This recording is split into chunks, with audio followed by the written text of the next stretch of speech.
Hello, my name is Father Tighe, and this is our 105th segment of our journey of faith in the light of the cross. And if we look up on the screen, we see two themes. We see, why did Jesus travel across Galilee from Nazareth to Capernaum? That's the first one. Why did an 800-year-old prophecy of Isaiah about Zebulun and Naphtali mean so much to Matthew's church and their belief in Jesus as Emmanuel? Okay, so we got to put the two together, and it isn't easy. So we go to our next screen and we read chapter 4, verse 12. When the three temptations were over, these are the next lines.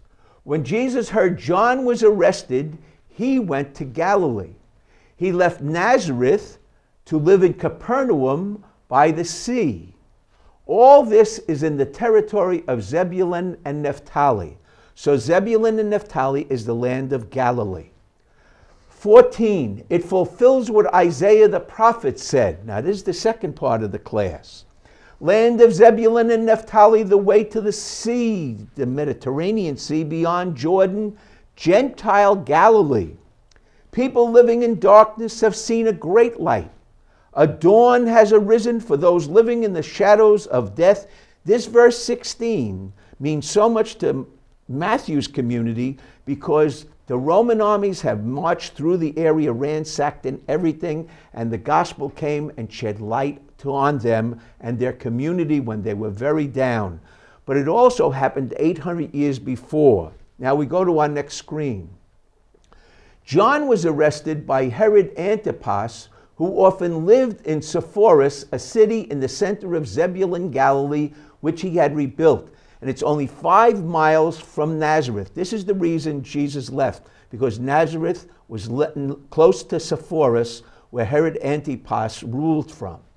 Jesus knew that he'd be arrested in Nazareth if he stayed. He was too close to Sepphoris. So he moved to Capernaum, a good distance away, which allowed him to escape from Herod's jurisdiction, Galilee, by crossing the Sea of Galilee to the Transjordan area, the Decapolis, in a boat, or even walking a few miles east, okay, to Bethsaida. All right, we go to our next screen and we see this on a map. We see this is the problem. Sepphoris is where Herod Antipas, the son of Herod the Great, makes his capital. And Nazareth is only 5 miles away. Now, what's significant about this is the Holy Family came back from Egypt in Alexandria, where they learned Greek, because there was work in Sepphoris. Herod Antipas rebuilt it over 40 years, and it provided work for the Jews living in Nazareth. Now, the impression is Capernaum is in the land of Naphtali and Zebulun. But Capernaum is in Naphtali. Sepphoris and Nazareth is a Zebulun, okay? And this is the sacred area. You see Cana here, and you see all the famous cities where Jesus worked. But all of this is to explain why Jesus moved away from Nazareth. We go to our next screen. Sepphoris, a Greek-speaking, provided work for Jews of the area. It was the reason the Holy Family moved back to Nazareth. Jesus probably learned carpentry when he went back at 12 years old and he joined the men. They all went together to Sepphoris to work, working in Sepphoris with Joseph. And then they would return to segregated little village. Ben Zaki also lived in a nearby town in Avav near Sepphoris. This area was ransacked before 722 BC by the Assyrians, and then it was ransacked by the Romans in 66 AD on their way to Jerusalem. Remember, they marched down and they ransacked Galilee for over a year, got down there, then they postponed the ransacking of Jerusalem, and then it came back in 70 and destroyed it. But the whole point is history repeats itself, and when it repeats itself, it's eternal. We go on to our next screen. Then Zaki went to Sepphoris area in 26 and stayed till 44. So Zaki was in Nazareth during Jesus' ministry. Herod sought to arrest Jesus a few times. This explains why he ran to Capernaum. So Jesus went to Capernaum on the Sea of Galilee to quickly escape Herod's jurisdiction. Matthew's church would be familiar with this information 55 years later. Now we go to our next screen. Now we go back 800 years. Why did Isaiah console Galilee in 734? Because Rozanin of Aram, this is lower part of Syria, and Pekah of Israel, this is the kingdom of Israel in Galilee and Samaria, tried to force King Ahaz of Judah into an alliance against Assyria. So they wanted these three small countries to join together to fight the Assyrians. Rozanin and Pekah attacked, but did not defeat Jerusalem. Ahaz chose to make an alliance with Assyria, and this upset Isaiah. He proclaimed, "Make no alliance."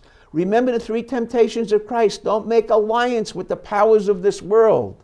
Isaiah 7:3, the Lord said to Isaiah, "Go to Ahaz, say, remain tranquil and do not fear. Don't make any alliance." But Ahaz continued an alliance with Assyria, so God spoke again. And now we go to our next screen and we see Isaiah 7:10. Again, the Lord spoke to Ahaz. "Ask for a sign from the Lord God." But Ahaz answered, "Oh no, I will not ask or tempt the Lord."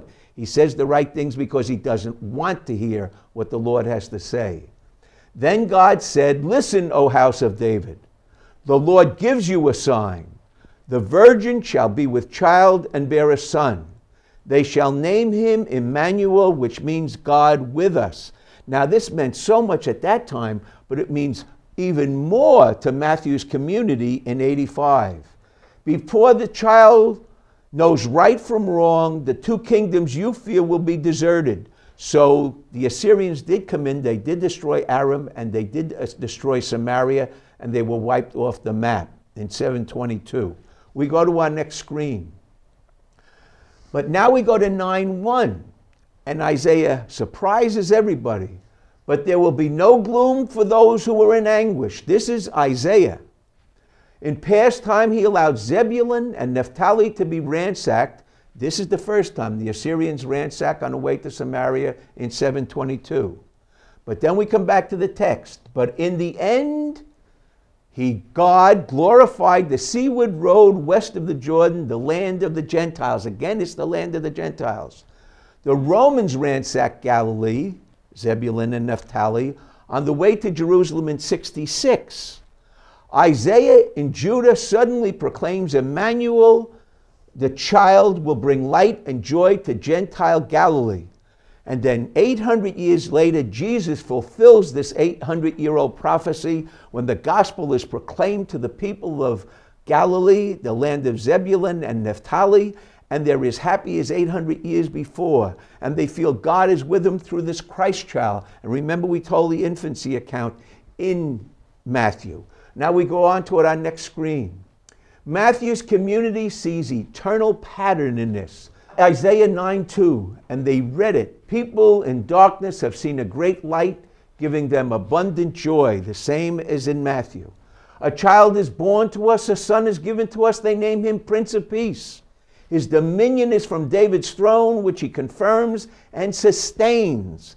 So Jesus, born in David's house in Judah, is Emmanuel, the light to Galilee of Zebulun and Naphtali.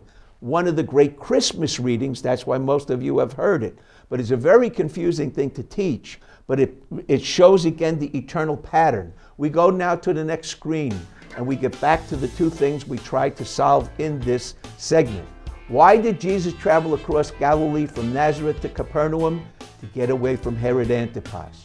Why did an 800-year-old prophecy of Isaiah about Zebulun and Naphtali mean so much to Matthew's church and their belief in Jesus as Emmanuel? Because they were so down and out after the Romans ransacked Galilee on their way to destroy Jerusalem. I hope you're able to deal with this. As I often say, in faith, surrender. You know more than you think you do, but it's our intuition that experiences the eternal and intuits the eternal. So thank you so much for joining us, and continue with us as we continue in Isaiah in the next segment, 106.